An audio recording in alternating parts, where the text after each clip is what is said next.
What's up, everybody? I'm Jason, this is Freebird Garage, and today we are busting out the gas tank. Gonna try to get this thing prepped and ready to go. I have to get this thing restored a bit. We got some paint and refinishing we're gonna do. Just get it cleaned up the best it can be. It is from 1988, so there's some wear and tear on it, but I think we can get some shine back onto that paint. And before we do, I have one thing to cover for you guys, so let's get into this part first and get to it. All right, in the last video, we were installing the S&S carburetor, and I made a mistake. Attacked by the comments telling me that I reversed the intake manifold flanges, and I did. It was a mistake. I didn't realize I did that when I put them on there. I started getting comments like, what's going on? I haven't even been back on the, oh God, and I did. And the flanges were reversed. The beveled area was going towards the intake when they should have been going towards the head. Gaskets then beveled into the beveled area and then seated correctly by hand tightening and then get everything mounted and then retightening. Sorry. Mistakes happen. That is it is. Let's get on the tank and let's move forward. All right, the original FXRT tank that came off the bike. It's been hiding away in storage. Got it out because we were gonna get this ready to be installed so we can get this bike somewhat assembled and put back together. And last time this tank was seen was getting this petcock installed and of course being removed. That was many months ago. And now we gotta get the dust off here. We got some scratches we gotta get cleaned up. And this is a light restoration on this. We're not removing any dents that are on here. There isn't any dents on here. Just wanna get rid of the heavy scratches that we see. Get a polished back that's on here that I think we can get. It's in real nice condition, I think. I mean, we got probably about a 7 out of 10 paint that's going on here. It looks real nice in my opinion. Just got to get it nice and polished up, and I think we can get it into a 8, maybe 8.5 on here, cleaned up. And this process is by no means a professional style cleaning. If you were to do that, you'd go into like wet sanding into this and go into every process that would actually get down into the final scratches and be able to really get into it. We're not going to do that. We're going to do a step process that I think is deep enough, which depending on what we need to go into is we have a compound that's heavy, medium, and light. This is the step process. Finding one of these is actually European, I believe, with the codes. But anyways, this goes pretty gritty, medium of course, and then a nice polish, and then there's an additional polish that you want to do. But this step process that have found with most of my paint has worked out really well. So that's what we're going to use on here. We're going to get this cleaned up and see what it looks like afterwards. All right, so let's get this started and knock off the dust.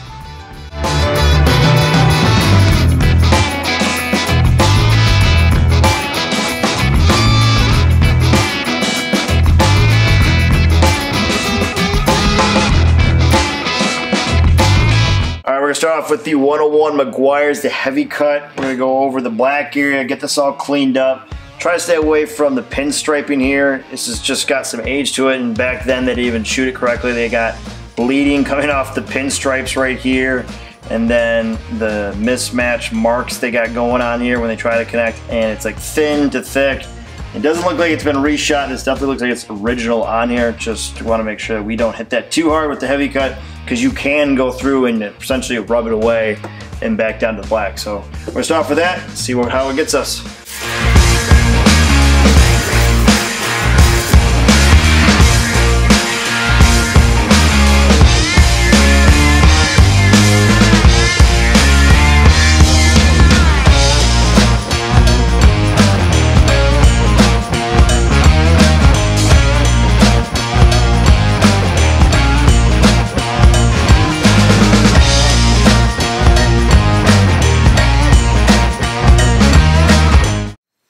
All right, this is what we got so far. We have the first round of the heavy compound, and it came out awesome. Super smooth, a glass to touch.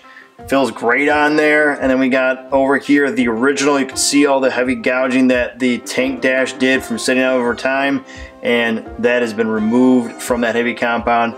I think I'm gonna hit a little bit more on the back side here and then hit a little more on the front to get some of the scratch off. But overall, super stoked. Let's get the rest of this rubbed down. All right, so we did a little test run on the pinstriping with the heavy compound, and it came out real nice. So I'm gonna remove the tape, and we're gonna hit the rest of this side of the tank and get it cleaned up.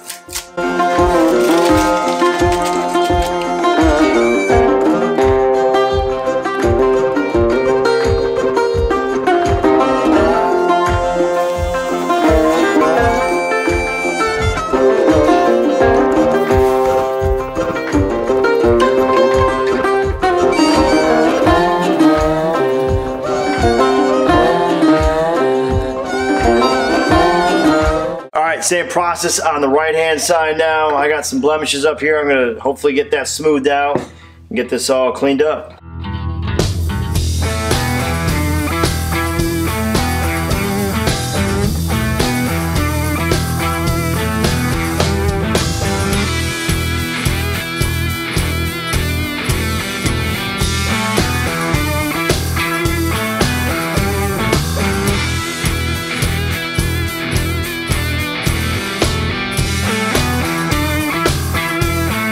All right, step one's looking good with the rough compound. Now we're gonna hit with the thinner compound, or by Meguiar's, the ultra finishing polish. Give it more of a shine now with a little bit of grit in there.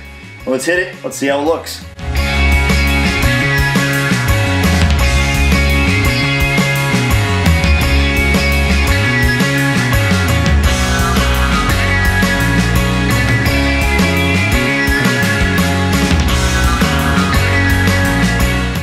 The final stretch, we are doing the last step, and that is the swirl remover number 9 by Meguiar's. All right, this is the swirl 2.0 remover, and it is looking awesome. This is coming out like a mirror finish. Get a little bit closer once we get this all done.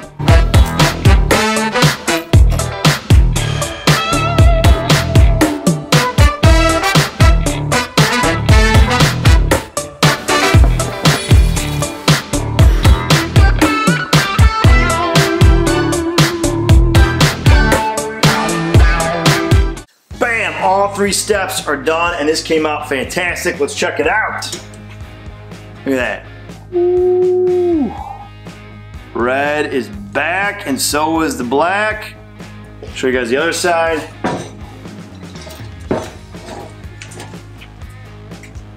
Right there, look at that. Ooh, man. Came out awesome. There's the top well. There. So the only downside this stuff didn't take care of was the heavier scratches. I'm gonna try and hit it with a little more compound on those areas, see if I can just smooth out just a bit more. But overall, the swirl, the dullness that was on there on the red to the black, it all seemed to pop back out. And I'm stoked to get this back on the bike. And for now, guys, that about wraps for me on this one. I would greatly appreciate if you could hit the subscribe button, tap that like, press the notification, leave a comment below and tell what you think. And for those that are subscribed, thank you. And as always, stay free, and I'll catch you guys later. Peace.